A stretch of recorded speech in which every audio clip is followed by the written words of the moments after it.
3인 3색의 정치 토론. 삼색 정치 토크. 삼색 정치 토크 시작하겠습니다. 서종욱 변호사님 어서 오십시오. 네, 안녕하세요. 박성민 전 민주당 최고위원님 어서 오십시오. 네, 안녕하세요. 최병천 신성장 경제연구소장님 어서 오십시오. 네, 안녕하세요. 네. 몇 주째 서종욱 변호사님의 밝은 표정을 제가 보고 있습니다. 예. 언제까지 봐야 됩니까? 밝은 표정을? 4월 18일도 넘길 것 같아요. 그게 말이 됩니까 지금? 나라가 지금 이 모양 이 꼴인데 지금 진짜 보는 것도 힘든데 진짜로 그래요? 지금 이제 그 교착 상태에 빠졌다. 그러면 되더락. 18일 날 나가버리면 두 사람 임기 끝나잖아요. 예. 그러면 임기 끝까지 가는 거예요 이걸? 아니 그 헌재가 마비잖아 6명이면요. 네. 이런 경우는 이제 그 권한 대행이 그 소극적으로 임명권이 있다. 아, 또 자기 현상 편, 유지를 위해서. 자기 편 임명해서 이제 그래서 이제 그 한덕수 총리가 2명 임명하고 예, 그때 가서 이제 그 만약 임명하면 예, 9명 되잖아요. 예. 아홉 그땐 명 자신 되면- 있다 이거구나. 그때 되면 이게 한 6대3 정도로 기각되지 않을까. 다 계획이 있었구나. 어떻게 보세요? 저는 좀 다르게 보는데요. 그 이제 다 헌재 재판관들이 추천받은 사람들이잖아요. 뭐 그 대법원장, 대통령, 여야 정당 추천받은 사람에서 다 인간관계가 얽혀 있다고 봐야 되거든요. 그런데 지금 헌재 재판관 약간 보수 쪽 분들이 저는 두 가지 요구를 받았을 것 같아요. 하나는 낮은 단계 요구는 이재명 대표 재판 때까지만 기다려달라. 그다음에 높은 단계 요구는 이제 기각을 했는데 법률적으로 기각은 거의 불가능한 거기 때문에 26일까지 최대한 끌었는데 지금 26일 날 이재명 대표가 2심에서 무죄가 나왔기 때문에 저는 덜 끌 사유가 없어졌다고 봐요. 그래서 조만간에 나올 거다라고 생각을 합니다. 서 변호사님 표정이 눈 감고 이렇게 아주 가소롭다는 듯이 그래서 우리 뭘 모른다 이런 4월 18일 표정인데? 이전에 나올 거라는 거에 저는 뭐 너무나 명백하다 생각을 합니다. 오케이. 예. 나와야죠. 그리고 저는 지금 헌재가 일종의 직무유기를 하고 있다라고 생각을 해요. 헌재가 최우선 심리를 하겠다라고 이야기를 했고 신속하게 결론을 내리겠다라는 원칙을 밝혔음에도 불구하고 사실 지금 이 탄핵 선고가 아직까지도 결론이 내려지지 않으면서 이 국면이 장기화된다는 것 자체가 국가의 큰 손실이고 국민들에게 너무나 큰 해악을 끼치고 있는 거거든요. 헌재는 어떤 정치적 고려를 하는 집단이 아니에요. 사실 헌법 수호를 하라고 만들어진 기관이잖아요. 그렇다고 한다면 대통령이 헌법을 어겼다라고 하는 그 중대한 사유에 대해서 법률과 헌법에 근거해서 명확하게 판단을 내리면 될 일이지 이런 식으로 시간을 끄는 거는 저는 더 이상 국민들이 참아주기 어렵다라고 보고 있습니다. 서 변호사님. 근데, 예. 네, 말씀하세요. 예. 헌재가 직무유기하는 게 아니고요. 헌재라는 거는 기관인데 어떻게 직무유기합니까? 문영배가 직무유기하는 겁니다. 왜냐하면 이게 그 선고 날짜는요. 소장의 그 소송 지휘권이에요. 자, 문영배 소장은 누가 임명했어요? 문재인 대통령이 임명한 진보 쪽의 사람이에요. 맞죠? 근데 이분이 왜 그러면 이게 선고기를 안 잡느냐? 잡으라니까요. 왜 안 잡냐? 5대3이 지금 5대3 내지 4대4니까 6명이 안 되니까 안 잡는 거예요. 따라서 우리가 직무유기 하려면 이게 헌재를 비판할 게 아니고 문영배 소장이 잡으면 되잖아요. 소장인데 안 잡잖아요. 그러면 현 정부를 비판하면 대통령을 거론해서 비판하라 이렇게 말이 되나요? 아니 정부를 비판하지 지금 말고 선고하면 이게 인용 6명이 안 그러니까 되니까. 같은 논법으로 예. 어? 정부를 욕하지 말고 대통령을 항상 욕해라 이 얘기네. 아니, 그건 다른 게 헌재는 같은 얘기지. 헌재 8명 중에 소장이 선고기를 잡게 돼 있거든요. 이게 소송 그렇게 지휘권이. 따지면 정부 안에서 대통령 권한은 훨씬 세죠. 지금 우리 서정욱 변호사님 말하는 뭘 거는 물어보려고 그랬는데 지금 딴 얘기하는 바람에 잊어버렸어요. 내피 시절에 기반한 이렇게 뭐 그 흠집닦기 뭐 이런 거에 불과하다고 봐야 되는데요.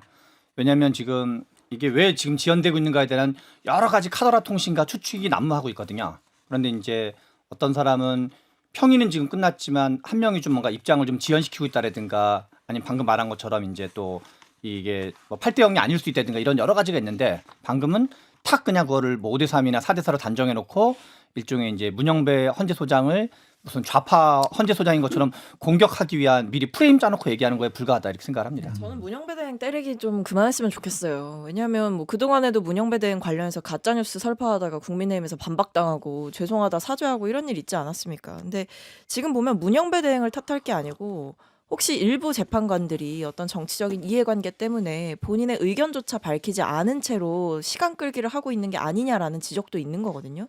물론 지금 헌재가 사실은 헌재를 둘러싸고 이제 여러 가지 설이 나오고 있는 상황이라 모든 건 다 추측과 예단에 불과합니다만 뭐 지금 확고하게 5대3 구도이기 때문에 이거는 뭐 편결을 안 하는 거다 이렇게 얘기하기는 좀 무리가 있다고 봐요.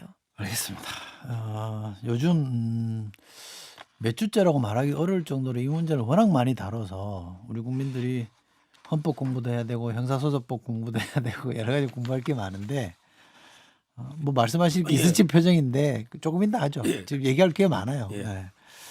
여기 순서상 저도 이 순서상 연결돼 가지고 연결된 게 있어가지고 하세요 그러면. 아이, 뭐. 뭐냐면 이게 네. 그 박근혜 대통령 탄핵 때 평결을 30분 전에 했거든요.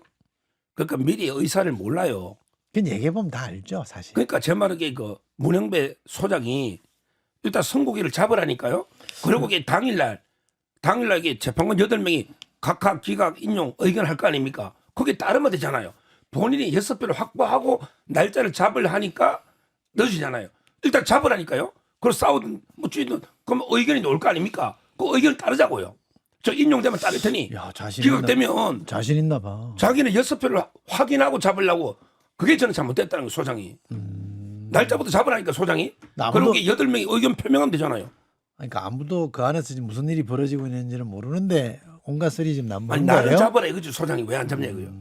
우리 그 서정욱 얘기는 다 변호사님이 똑같은 거죠. 예. 김건희 여사랑 김건희 여사 오빠는 알지만 헌재 재판관은 아는 사람이 아무도 없어요. 그래서 지금 이 얘기는 완전히 몰라 그냥 이분이 또 어떤 뭐 주관적 몰라. 주관적 뇌피셜에 불과하다는 거가 갑자기 확실합니다. 물을 네. 드시는데. 네.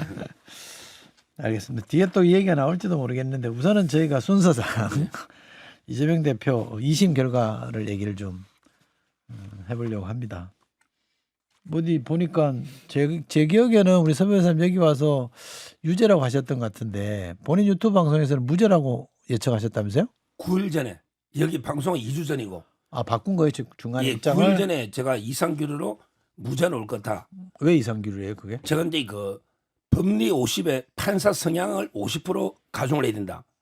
판사 3분을 봤더니 부장도 고향은 대구지막이 그 아주 진보고 그다음에 최고참 25기 부장이요. 우리법 연구하면서 법원 내 가장 진보 좌파 뭐 지역은 제가 언급 안 하더라도 광주 살리시오 또 이게 그 주심 판사가 순천인데 이분에게 별명이 개딸 판사라더라고요. 제가 직접 여러 명 들은 이야기야. 큰일 났다 이게 판사 성향에 따라 좌우가 많이 되거든 재판이요. 정치 재판은. 그래서 이게 이상규로다고 9일 전에 제가 경고했고 3일 전에는 확신했어요 무죄로. 왜요? 두 가지가 이번에 보도자료를 안 낸다는 거예요. 보도자료 이게 판사들이 보도자료를 설명자를 다 냈거든요. 이틀 전에 보도자료를 내요?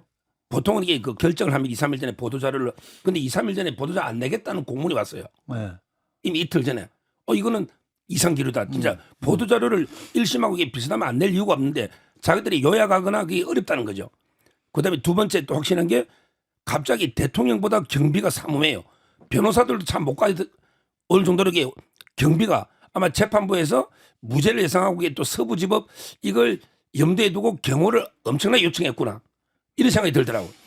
그래서 딱 알겠습니다. 무죄 예측했더니 무죄 그대로. 그럼 추가 그 질문. 구독자가 몇 명 늘었어요. 추가 질문 뭐 이거 좌파 뭐 특정 지역 뭐 이런 걸로 예측하셨다 그랬는데 판사성이요. 그러면 1심은 우파예요?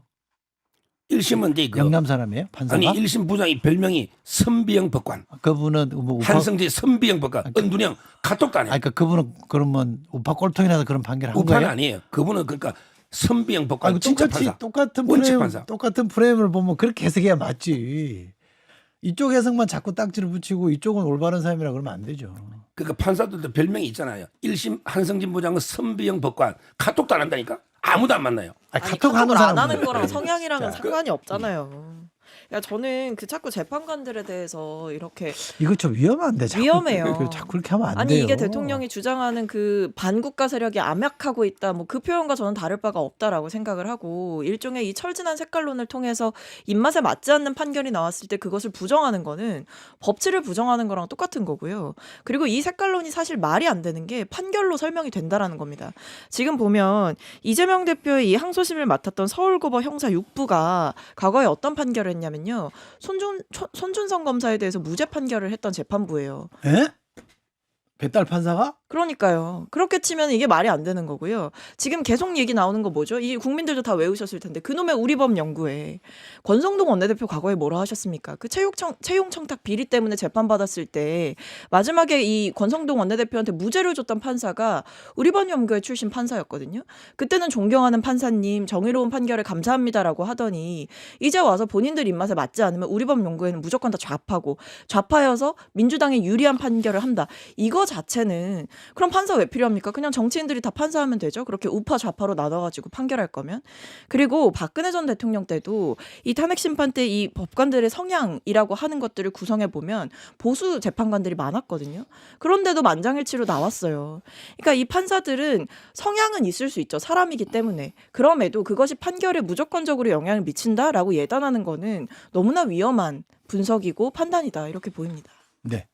우리 서정욱 변호사님은 한동훈 대표 1차 선거 때 그 결론이 안 날 거라고 했는데 그냥 1차에서 63대 뭐로 이긴 적도 있어가지고 그 예측을 많이 하시긴 하지만 또 맞을 때도 가끔 있으시지만 틀릴 때도 상당히 있다라는 걸 좀 염두에 두실 필요가 있고 저는 이번 판결 같은 경우는 우리가 좀 두 가지를 봐야 될 것 같은데 하나는 초기에 재판부가 공소장 변경을 요청을 했거든요. 당신들이 이거가 허위 사실이라 그러면 특정해서 뭐가 허위 사실인 거냐 약간 뭉뚱그려서 말하지 말라고 그 뭉뚱그려서 말하면 애매하니까 그리고 또 애매할 때는 또 어떤 이제 피의자를 좀 중심으로 보는 게 맞는 거고 그리고 아마도 많은 사람이 저는 공감할 걸 생각하는데 일부 그 오해의 소지라든가 논란의 소지가 있는 게 있다 하더라도 이게 대통령 선거에 출마하지 못할 정도의 사안인가라는 정도의 그런 어떤 논리적 그리고 법리적 문제가 있었기 때문에 적지 않은 사람들을 이게 무죄라고 단정할 수는 없지만 무죄가 나올 수도 있겠다라는 견해는 약간 이재명 대표의 비판적이든 아니든가 무관하게 그런 견해는 상당히 있었기 때문에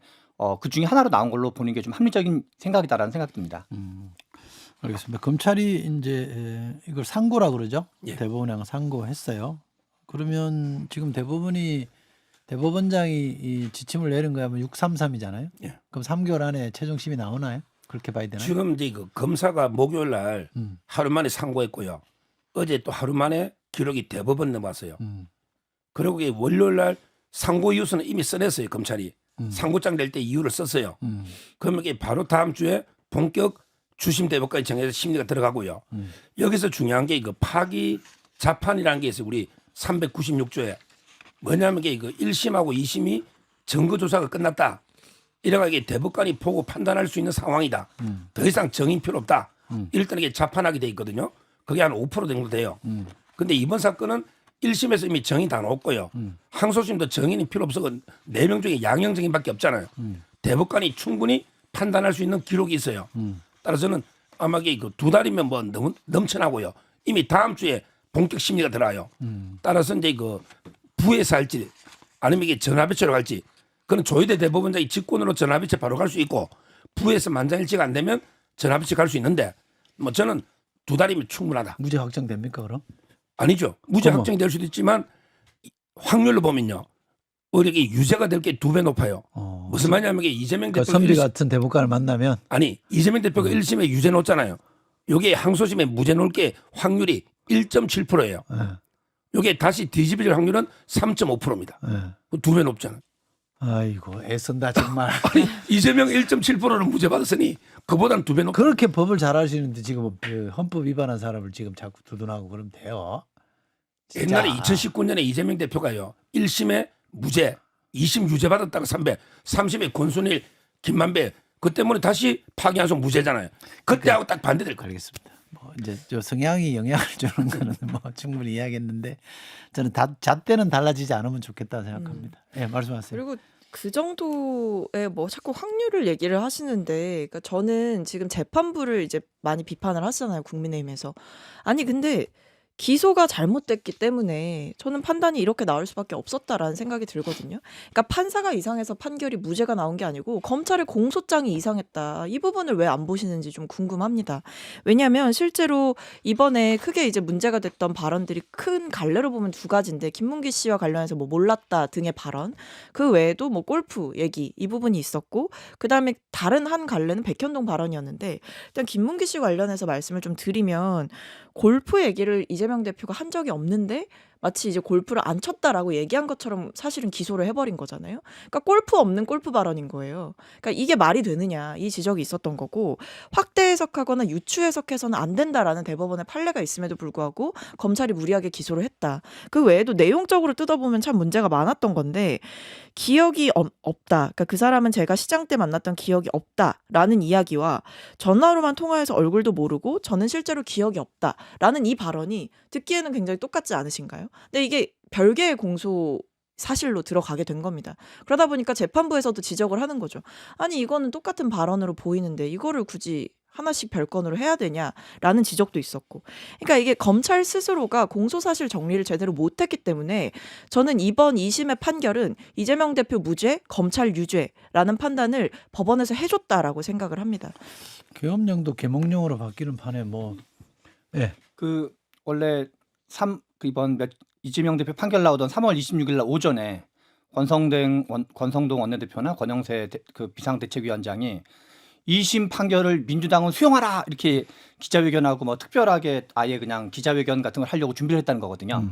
그러니까 그런데 막상 2심 판결이 나오니까 도저히 수용할 수가 없다 해가지고 본인들도 말을 수시로 바꾸고 그리고 실은 그러니까 국힘 지도부도 실은 2심 판결에서 뭔가 유죄를 나올 걸 기대를 했는데 그러니까 우리 이제 성향과 아무 관계가 없다는 거죠. 우리 이제 그 서정욱 변호사님 말하는 건 성향이 맞았다면 그때부터 우리 이제 서정욱 변호사님 유튜브를 안 봐서 그런지는 잘 모르겠지만 그러나 아무튼 국힘 지도부 전체가 2심 판결을 그러니까 성향과 무관하게 예상하고 있었는데 막판에 이제 뒤집어진 거다. 그래서 그런 성향으로 중심으로 가는 거는 좀 너무 많은 억지다 이렇게 생각을 합니다. 네, 저는 그냥 이번 사태를 보면서 국민의힘이 처한 상황을 딱 한 문장으로 정리하면 한 문장. 썩은 동아줄이 똑 하고 끊어졌다 이렇게 보입니다. 그러니까 국민의힘은 본인들의 살 길을 본인들한테서 찾는 게 아니고 본인들의 반성이라던가 아니면 뭐 대통령과의 정치적인 결별이라던가 이런 데서 찾는 게 아니고 이재명 대표 사법 리스크라는 이 썩은 동아줄만 붙잡고 가면서 계속 버틴다고 생각을 했던 거예요. 근데 갑자기 끊어져 버린 거죠. 그러니까 이거 누가 끊었어? 이거 좌파 판사가 끊었지. 이렇게 되는 건 거예요. 그러니까 동아줄이 끊겼으면 이제 살 길을 다른 쪽으로 찾아야 되는 거지. 또다시 이 판결에 불복하는 듯한 양상을 보이는 건 저는 국가에도 위험하고 정치인으로서 할 도리가 아니다. 이렇게 보입니다. 말씀. 네. 동아줄이 12개인데요. 12개인데 이거 아직 한 개도 끊어진 게 아닌 게요. 저번에도 이재명 대표가 고등법원이 유죄받고 대법원에서 무죄됐잖아요. 경기도지사 할 때도. 이번에도 이게 끝나야 끝난 겁니다. 대법원까지 무죄가 확정돼야지 동아줄 하나 끊어지는 거예요. 지금 동아줄 하나가 약간 이게 뭐 끊어진 거죠. 1대1로. 근데 이제 11개 동아줄이 있는데 특히 이거 위정교사가 또 4월 1일 날 월요일 날 그 준비절차 종결하면요. 곧 아마 그 6월 달 중으로 선고가 예상됩니다. 그게 더 유죄확률이 높거든요. 그 1심 무죄난 거 아니에요? 1심 무죄가 2심 유죄 1, 2심 바뀌는 게 허다하다니까 요즘요. 그러니까. 이재명 대표는. 네. 근데 따라서 어쨌든 네. 확률은 그게 더 높아요. 그러니까 튼튼한 동아줄 11개 있으니 걱정 안 해도 됩니다. 아니 국민의힘 빼고 국민의힘의 동아줄이 어디 있는지는 다 아세요. 대통령 비판하고 제대로 반성하고 국민들 앞에 사죄하고 이 정도가 있는데 자꾸 이렇게 지름길만 찾아서 가려고 하다 보니까 길을 아예 잃어버리는 겁니다. 근데 좀 객관적으로 봐서 이재명 대표의 여러 가지 이제 2심 판결에다가 국민의힘이 화력을 집중했거든요. 그리고 이 조기 대선이 확률이 매우 높기 때문에 그런 걸 고려했을 때 이재명 대표 사법 리스크는 대선 전까지는 사실상 끝났다고 봐야 되는 거죠. 이후에는 어떤 일이 벌어질지 모르겠지만 그래서 12개의 동아줄 중에 나머지 11개가 대선 이전에 작동할 가능성이 현저하게 낮다라고 보는 게 좀 균형 잡힌 시각일 것 같습니다. 하나만 변호사님. 왜 이재명 대표는 그렇게 싫어해요? 국힘에서? 두려워하는 거예요? 이재명 대표요? 네. 두려워하진 않아요. 역대로 나는 누구는 때려주기도 안 됩니다. 이런 얘기를 본 거는 오히려 이런 그- 캠페인은 처음 보는 것 오히려 이 같은데. 국민의힘에서는요. 네. 이재명 대표 놓으면 상당히 제일 쉽다. 근데 왜 예를 들어 저렇게요? 이 김동연, 뭐 김부겸 이런 사람 놓으면 이게 그 중도까지 가면요. 오히려 이재명 대표 놓으면 이게 더 쉽다고 생각해요. 근데 왜? 그러나 네. 나라를 생각해서 이재명 대표가 이게 만에 하나 뭐 잘 안 된다 보지만 짓고 나면요. 네. 우리나라는 이게 바로 그냥 완전히 뭐 아프리카 후진국 베네수엘라 급행열차 타는 거예요. 베네수엘라가 아프리카는 아니죠. 그러니까 아프리카 후진국으로 왜? 전락하거나 이유는 뭐예요? 보십시오. 자기의 그 사법 리스크 이걸 막기 위해서 온갖 법치 민주주의를 파괴하고 있잖아요. 온갖 게 줄타내 가고 이런 역대 이런 의회가 없었잖아요. 그러니까 법치 민주주의 파괴를 이유를 드셨잖아요. 하고요. 경제적으로는 이게 완전히 퍼주기 통해서 아니, 포퓰리즘으로. 그건 이제 아직 예. 안 한 거니까 법치와 민주주의를 파괴했다 그랬잖아요. 예. 그 위쪽은 법치 지켰고 민주주의 지켰어요. 난 정말 용서가 안 되는 게 진짜 그런 부분이에요. 지금 여기 사회자로 앉아 있지만 예. 정말 전 나쁜 짓을 했다고 봐요. 이재명 대표 나쁘다고 욕할 수 있죠. 예. 저는 그럴 수 있다고 봐요, 정치죠. 그런데 그러려면 이쪽의 잘못에 대해서 더 혹독하게 얘기하면서 해야지. 한쪽은 봐주고 한쪽은 나무라 이게 말이 됩니까, 진짜로? 정말 나 이해를 못해. 저는 진짜 이게 화나 진짜. 근거 없는 공포 마케팅이다라고 생각을 하는데 사실 이게 정치인들은 약간 걸어온 길로 판단을 하는 것도 있는 거잖아요. 근데 이재명 대표가 사실은 이 자리까지 올 수 있었던 가장 큰 이유 중에 하나는 뭐 성남시장 때라든지 경기도지사 때 일을 잘했기 때문인 것도 저는 있다고 생각을 하거든요. 그렇다고 한다면 자꾸 뭐 이재명 대표가 뭐 집권을 하게 되면 뭐 나라가 망할 것처럼 얘기를 하시는데 솔직히 지금 상황이 더 문제 아닙니까? 그러니까 지금 대통령 12월 3일 계엄 이후에 지금 우리나라 뭐 잘 되고 있는 거 있습니까? 지금 우리나라에 정말 회복할 수 없는 손실을 뭐 민주주의에도 끼쳤고 경제에도 끼쳤고 안보와 외교에도 다 끼쳤다. 지금 이게 계엄 이후에 계엄 이전에도 물론 정권의 실책이 너무나 많았지만 윤석열 대통령이 해왔던 거에 대해서는 제대로 얘기도 못하면서 앞으로 만약에 이재명 대표가 집권하게 되면 나라가 망할 것처럼 얘기하는 거는 지금 이 국가가 국격이 떨어진 이 상황에 대해서 제대로 직시를 안 하고 있기 때문에 이런 어떤 근거 없는 공포 마케팅이 저는 먹히지 않는다라고 생각을 하고 솔직히 이렇게도 말씀드리고 싶어요. 윤석열 대통령이 한 거를 우리가 다 봤는데 또다시 보수 정당에게 마음을 줄 수 있겠습니까? 윤석열 시즌2가 나오지 않으리라는 법이 있습니까? 여기에 대해서 국민의힘이 그 어떤 확신이나 그 어떤 대안을 주고 있나요? 아니죠. 지금 윤석열 대통령이 사실상 변호인으로 전락해 버렸잖아요. 이 국민의힘의 모든 정치인들이. 그렇기 때문에 저는 지금 상황에서 뭐 윤석열 대통령에 대해서 제대로 얘기도 안 하면서 이재명 대표만 자꾸 까내리는 거는 이거는 국민들이 납득하기 어렵다고 보고 있습니다. 까내린다. 네. 그런 편이 있습니까? 까내리는 거죠, 지금. 온갖 걸로 뭐 이재명은 안 됩니다라고 하는데 근거가 뭐죠? 본인들이 싫다 그러면 안 되는 건가요? 저는 국민의힘이 어떤 이제 상대 정당에 대해서 악마화하는 거는 한편으로는 이해가 가고 한편으로는 동의가 안 되는 것도 섞여 있긴 하지만 그런데 지금 이재명 대표를 비판하는 것이 본인들이 잘해서 집권할 생각이 아니라 상대방을 악마화하는 것에 에너지를 너무 많이 쏟아가지고 2심이 오히려 무죄가 나와버리면서 이게 다 이렇게 뭔가 좀 상당 부분 해소가 돼버린 모양새라 그럴까요? 그래가지고 이번에 이재명 대표가 2심 판결 이후가 되게 재밌는데 2심 판결 이후에 곧바로 경북 안동을 갔어요. 산불 현장에 가고 그다음에 이제 그 서해교전 관련된 관계자들도 만나고 그래서 약간 그 어떤 이재명 대표에 대한 네거티브로 화력이 너무 집중되면서 오히려 이제 좀 그 본인들 희망회로가 좀 붕괴된 측면이 있고 그리고 오히려 이재명 대표는 오히려 좀 차분하게 뭐 민생을 챙기는 모습으로 가는 게 오히려 좀 이렇게 대비되지 않나 이런 생각이 듭니다. 알겠습니다. 요거 하나 보죠. 뭐 많이 얘기를 했습니다만 헌재 판결은 다 존중해야죠. 어떤 결론이든 존중해야 되는데 세 분 어떤 의견인지 모르겠습니다만 그 마은혁 헌법재판관 임명하는 게 위헌이다라고 판결을 내렸잖아요. 헌재가. 근데도 지금 여전히 이 임명은 안 하고 있잖아요. 이런 건 좀 어떻게 이해해야 됩니까 도대체? 저는 잘 납득이 안 되거든요. 왜 안 하시는 거죠? 안 해도 돼요? 헌재 판결이 났는데. 아니 이거 일주일도 아니고 지금 벌써 몇 주 한 3주 안 됐나요? 3주 지났습니다. 네. 뭐 저는 마은혁 임명을요. 네. 뭐 언제까지 해라 이거 정해진 건 아니잖아요. 그래서 이제 이거 기다렸던 거죠. 네. 예를 들어 이제 이거 최상목 대행은 한덕수 총리가 곧 복귀할 것 같으니까 기다린 거 아니에요. 그걸 복귀했잖아요. 그건 이유가 안 되잖아요, 사실. 왜냐하면 이게 선고일이 잡히는 상태에서 임명하는 이거 이상한 거 아닙니까? 아니지. 헌재는 예. 누가 대행이냐와 상관없이 임명 안 하는 것 자체가 위헌이라고 했으니. 근데 그게 해야죠. 아니 제 말은 그게 기한이 뭐 3일 내에 해라. 지금 이런 게 지금도 없잖아요. 괜찮아요? 지금 보세요. 대통령이 탄핵 선고가 월요일 될지 다음 주에 될지 모르잖아요. 근데 지금 한덕수 총리가 임명하는 게 맞습니까? 원래 대통령이 권한이잖아. 근데 대통령 재판이 뭐 몇 달 남은 것도 아니고 4월 18일 넘어간다면서요. 그러니까 제 말은 이게 그 대통령이 선고일만 앞두고 있는 상태에서 좀 기다렸다가 대통령이 복귀하면 대통령이 임명하는 게 맞잖아요. 아니죠. 헌재 결정을 그런 이유로 안 지키는 게 타당해요? 법률가로서? 제 말은 이게 그러니까 그 기소유예라는 게 뭐고 그럼 헌재 결정 나면 오늘 결정 나면 내일 임명해야 됩니까? 오늘 결정하면 내일이 아니라도 지금 충분히 기다릴 만큼 기다렸죠. 지금 근데 3개월 명분이 걸렸잖아요. 있었잖아요. 최상목은 내가 대행이 아니다. 그건 명분이 안 되죠. 명분이 안 됐죠. 왜냐면 아니 그런 명분은 없잖아요. 권한쟁의 심판 때 그 명분이 깨진 거죠. 여야 합의 운운하면서 여야 합의가 필요하기 때문에 선별적으로 임명했다라는 논리가 최상목 측의 주장이었는데 거기에 대해서 이 헌재에서 아니다라고 이야기를 해준 거고 그리고 심지어 헌재 공보관이 그 판결이 내려지기 전에 권한쟁의 심판 전에 이 권한쟁의 심판 결과에 따르지 않는 것은 위헌적이고 위법적인 행동이다라는 점을 지적을 했거든요. 그러니까 저는 자꾸 이 대통령 탄핵 선고 시점을 이야기를 하시는데 그것도 문제라고 봅니다.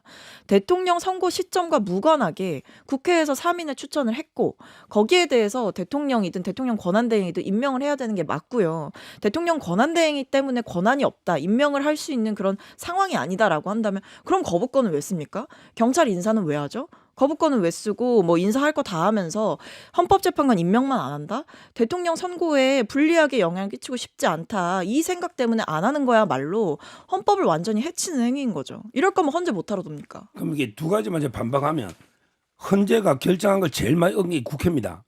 국회는 이게 법을 30몇 개나 안 바꿨어요. 좋아요. 하나. 자, 두 번째. 국회에서 3명 뽑으면 다 임명해야 되느냐? 그럼 이게 예를 들어 이재명 대표가 대통령이에요. 제가 이제 국민의힘에서 재판관을 3명 뽑는데 서정욱을 추천했다. 그럼 이게 이재명 대통령이 서정욱을 임명해야 됩니까? 야, 저놈은 거구야. 쟤는 국회 안 돼. 국회 다시 뽑아와. 그럴 수 없어요. 저는 없어요. 있다 봅니다. 없어요. 아니 왜? 선관위 위원은 3명은 국회에서 선출해요. 근데 헌재 재판관은 국회에서 추천하고 대통령 임명권이 있습니다. 헌재 재판관은 행정수반으로서 3명씩 하고 이건 국가 원수의 지위예요. 제가 보기에 부적격자를 대법원장이 추천하면 저는 임명을 안 하고 다른 사람 추천을 할 수 있다. 부적격의 사유는 네. 그 사람의 생각과 사상일 수 없어요. 그것이 현 실정법이 저촉이 돼서 위반한 사안이 있으면 모를까. 그 사람의 생각을 이유로 정당한 절차를 거쳐 추천된 사람을 막을 수는 없어요. 그럼 서정욱도 무조건 임명해야 되죠. 됩니까? 불법 해야 사항이 되는 없으면 해야죠. 네. 아니 그러니까 당연히 해야죠. 이게 제도만 보더라도 그 의도가 보이는 거거든요. 만약에 대통령이 이 헌법재판관들의 적정성, 자격의 적정성을 따져야 된다라고 하면 재판관들을 임명함에 있어서 대통령 목만 다 있는 게 맞죠. 근데 그게 아니라 삼권분립 체제이기 때문에 대통령 목과 대법원장 목과 국회 추천 몫이 나눠져 있는 거죠. 여기서 국회 추천 몫에 대해서도 대통령의 어떤 자의적인 해석과 판단이 들어간다라고 한다면 국회 추천 몫을 둘 이유가 없는 겁니다. 그렇죠. 저는 정말 그 한덕수 권한대행이나 최상목 권한대행이 뭐 정치적으로 약간 국민의힘 입장을 피는 것도 다 이해가 갈 수 있거든요. 그런데 저는 정말 용서가 안 되는 거는 마흔역 재판관을 헌재가 다시 판결했는데도 불구하고 하는 거는 전 정말 아주 나쁜 짓을 하고 있다 생각을 해요. 그러니까 엄청 나쁜 선례를 만들고 있는데 민주주의라는 게 법과 제도로 다 조문 만들 수 없는 거거든요. 예를 들어서 우리 서정훈 변호사님이 기한이 없지 않냐. 그러면 헌재가 하나하나 결정할 때마다 몇 월 며칠 몇 시까지 하라라고 다 그런 식으로 하면 나라 망하는 거예요. 이거는 민주주의를 붕괴시키기 위해서 작심하는 거거든요. 그러면 우리 서정훈 변호사님 말씀대로라면 나중에 탄핵이 인용되고 조기 대선에서 이재명 정부가 등장한 다음에 국힘이 추천하는 헌재 대법관이라든가 대법원장에 대해서 이재명 대표가 이런저런 명분 있는 핑계를 대면서 그 본인 임기 끝날 때까지 지명 안 해도 아무 하자가 없게 되는 거예요.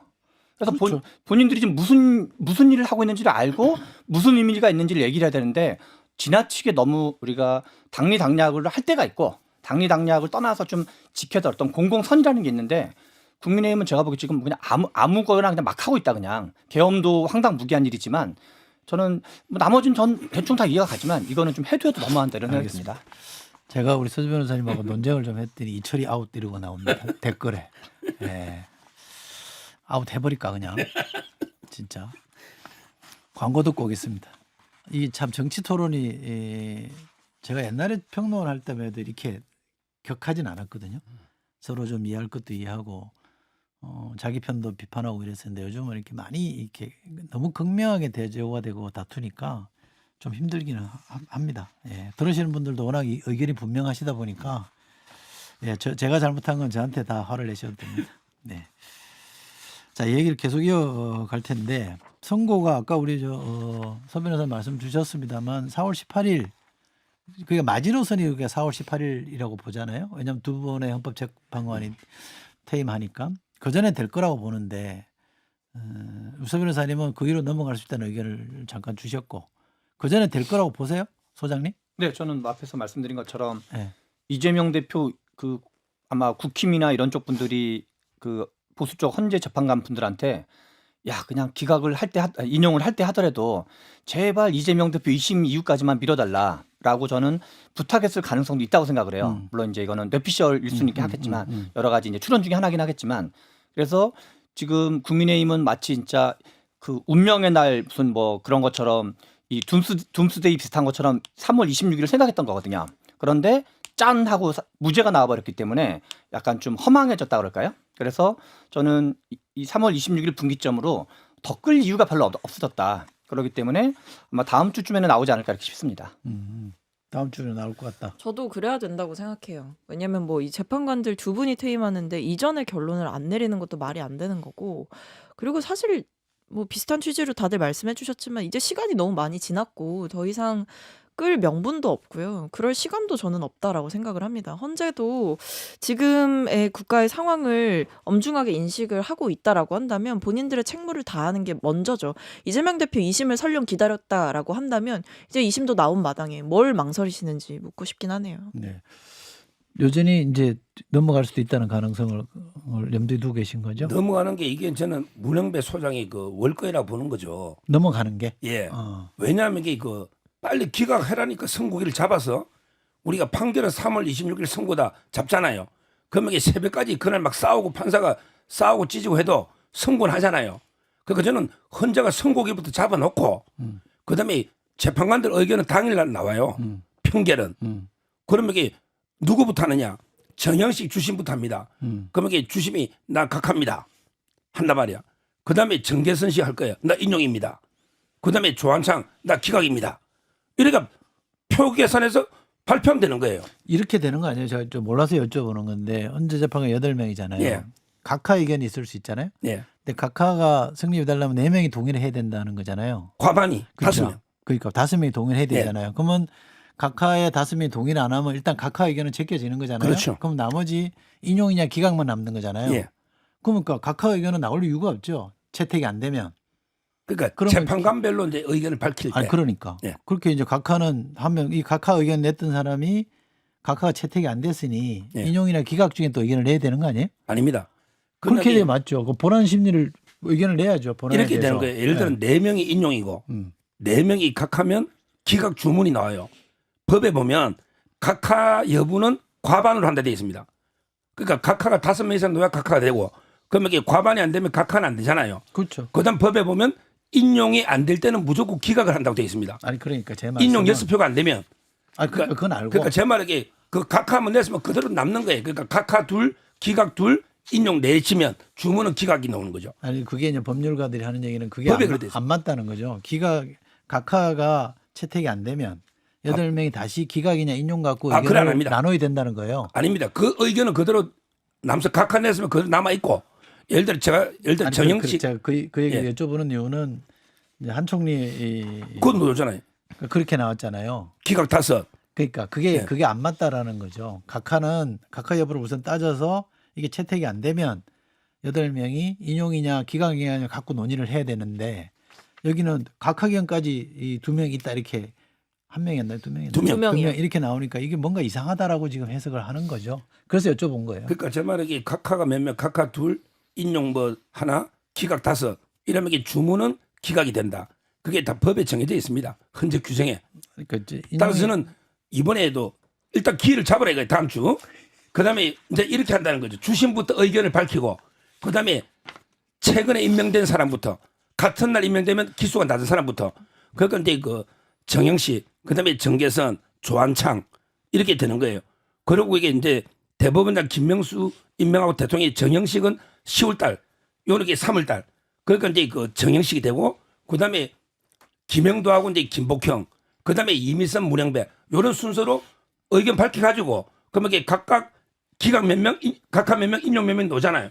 그거 따라 주문을 쓰면 되는 거예요.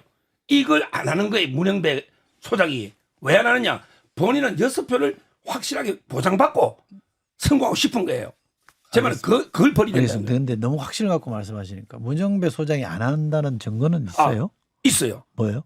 법에 지휘권으로 소장이 결정한다고 되어 있습니다. 아니 근데 소송 지휘권입니다. 이제 만약에 일부 재판관들이 고의적으로 의견을 밝히지 않는 방향으로 가면 그 의견을 밝히라라고 강요를 할 수는 없을 거 아니에요. 예, 그러니까요.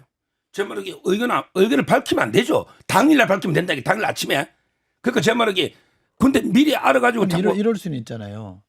근데 언제쯤 선고 기일을 잡읍시다 이렇게 했는데 네. 해당 재판관이 나는 그때까지 좀 어렵다 시간을 좀 더 주세요 이러면 그건 강요를 못 하잖아요. 아닙니다. 그럼 시간을 더 그거는 드려야 이 되는 거 아니에요? 소송의 지휘권이기 때문에 소장이 그냥 날짜 잡아놓고 그때까지 밝히십시오. 뭐 기권하든지. 근데 만약에 그렇게 치면은 국민의힘에서 추천한 재판관들 중에서 그분이 만약에 누구라고 얘기는 안 하겠습니다만 뭐 그분이 말씀하신 대로 나 시간이 더 필요하다. 나는 지금 빨리 이렇게 선고하는 거 동의할 수 없다라고 해서 시간 끌기를 했는데 만약에 문영배 대행이 서정욱 변호사님의 명령대로 갑자기 선고기일을 막 잡아서 끌고 가요. 그렇게 하면 그건 공정한 재판인 거예요? 그렇게 볼 수는 없는 건 거죠. 예를 들어 이렇게 정리하죠. 아니 한 명이 그럼 선고 안 하겠다고 하면 10년 100년 갑니까? 그게 아니고 선고기일은 소장이 지휘권이 아니까. 그러니까 제가 드리고 싶은 말씀은 저는 일단 헌재가 빨리 선고를 내야 된다는 데는 동의를 하는데 지금까지 지연된 그 모든 책임이 문영배 대행이 일부러 이 기일을 잡지 않고 있기 때문이다라는 해석이 위험하다라는 말씀을 드리는 겁니다. 오케이. 빨리 해야죠. 네, 방금 이제 말씀하신 거를 해서 저는 그 전까지는 평의를 한다는 뉴스가 나오다가 지금 이제 평의도 거의 안 하고 있다라는 게 이제 우리가 확인되고 있기 때문에 저는 서정욱 변호사님 말한 것처럼 날짜를 잡는 것도 좋다고 생각을 해요. 그리고 기각이든 인용이든 아무튼 결정을 하는 게 맞는데 다만 이 헌재가 저는 잊지 말아야 될 게 한국에서 헌법재판소라는 게 등장한 거는 87년 민주 6월 항쟁 이후에 헌법에 등장한 거예요. 그래서 저는 헌법재판소라는 존재 자체가 민주주의를 지키라고 6월 항쟁을 통해서 만든 거거든요. 그런데 이렇게까지 지금 국민들한테 짜증과 그다음에 여러 가지 내수 침체라든가 외교적인 문제까지 하면서 헌재가 이렇게 늦게 하고 있는 거는 저는 이거 자체는 헌재가 직무유기를 하고 있는 거다. 그리고 이거를 헌재가 눈에 뻔히 보이는 불법 계엄, 위헌적 계엄을 했는데 이거를 제대로 뭔가 처벌하지 않으면 저는 이거는 헌재가 있을 이유가 없는 거다. 언젠가 저는 개헌을 해가지고 헌법재판소를 미국에는 대통령 탄핵을 헌법재판소가 하지 않거든요. 하원과 상원이 하고 있잖아요. 저는 그래서 이런 헌법재판소라면 정말 의미가 없는 거다 차라리. 그래서 그런 국민적 분노를 헌재도 알 필요가 있다라고 생각을 합니다. 빨리 해야 된다는 거는 뭐 다들 생각이 비슷한 것 같아요. 근데 단지 이제 우리 서 변호사님처럼 거기에 이제 소장 대행으로서 왜 소송 지휘권을 행사 안 하느냐 이런 비판이 있을 수 있는 지금쯤은 거고. 할 때가 되지 않냐 생각합니다, 진짜. 네. 해야죠. 이게 너무 혼란이 장기화되니까 맞아요. 제가 여러 번 말씀드립니다만 많은 분들이 힘들어요. 제가 그래서 오죽하면 국민 노릇하기 힘들어하시는 분들이 많다는 분이 있어서 빨리 정리를 해야죠. 다음 주는 되겠죠. 다음 주는 안 되고 그다음 4월 11일을 많이 꼽고 그쯤은. 있죠. 아 그래요? 많이 꼽고 그럼 있습니다. 이제 임박해서 박근혜 대통령 때도 임박해서 했죠. 박근혜 이틀 전에 했고요. 퇴임하시는 분 네, 이틀 전에 했으니까 11일이면 좀 여유가 있는 편이네. 18일이니까. 그럼 다음 2주 뒤니까 네. 어쨌든 걱정들이 많아요. 찬성과 반대를 막론하고 나라가 이렇게 가도 되냐라는 걱정들이 많은 건 사실이잖아요. 한덕수 대행이 마은혁 재판관을 임명 안 하면 민주당에서 다시 탄핵해야 된다 이런 얘기가 나온다고 하는데요. 이거는 어떻게 현실성이 좀 있는 얘기예요? 가능성이 있어요? 일단은 뭐 진지하게 그렇게 생각하시는 분들도 꽤 많은 것 같고요. 왜냐하면 사실 이번에 이제 최상목 대행 때 권한쟁의 심판을 통해서 이 재판관 임명의 필요성은 이미 첫 번째로 확인이 됐고 이번에 한덕수 총리의 탄핵건에서도 사실은 뭐 기각이 되긴 했지만 분명한 건 이 헌법재판관 미임명 건에 대해서는 다들 지적을 했다라는 거죠. 그리고 위법한 행동이다라고 지적을 했어요. 그리고 설령 뭐 재판관 한 명 같은 경우에도 상당한 기간 내에는 임명을 해야 되는 것이다라는 이야기를 했기 때문에 이건 다수가 이렇게 이야기를 하고 있는 거거든요. 그런데 이렇게 두 차례나 확인이 됐음에도 불구하고 아직까지도 헌법재판관 임명에 대해서 명확하게 답을 내지 않는다라고 하는 거는 이거는 헌법을 무시하는 거고 헌법을 고의적으로 위반하는 거기 때문에 충분히 탄핵 사유가 된다 이렇게 보고 있는 것 같아요. 근데 사유가 된다고 하시는 분들도 그 전에 너무 탄핵을 많이 해놔가지고 이런 거 줄탄핵을 해놔가지고 또 하는 건 부담 아니냐 이런 지적도 있죠. 뭐 여러 가지 이제 고민을 하겠죠. 근데 다만 그럼에도 하지 않을 이유는 없다라는 생각을 하는 것 같은데 어쨌든 이 탄핵 이야기를 하는 것 자체가 저는 일단 1차적으로는 압박용이라고 봐요. 이 한덕수 총리가 계속 이런 식으로 답변을 회피하거나 임명의 의무를 다하지 않는 것 자체에 대해서 계속 지적할 필요는 있는 건 거죠. 저는 민주당이 그동안 과도하게 줄탄핵을 많이 한 부분은 비판받을 점이 있다고 생각을 하고 그다음에 특히나 12월 3일 날 계엄 이후에는 국힘 내부의 탄핵 찬성파 입지를 좀 넓혀줬어야 되거든요.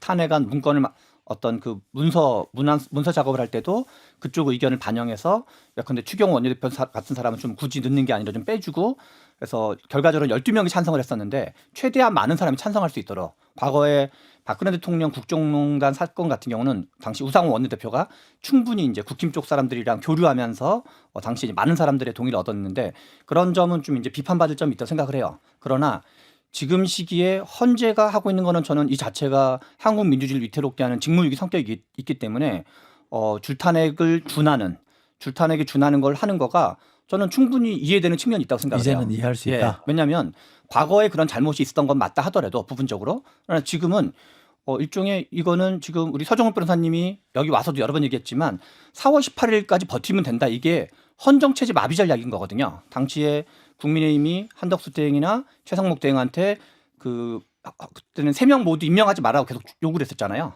그런데 그 의도는 너무나 명백해요. 헌정체제를 마비시키자 이런 거였기 때문에.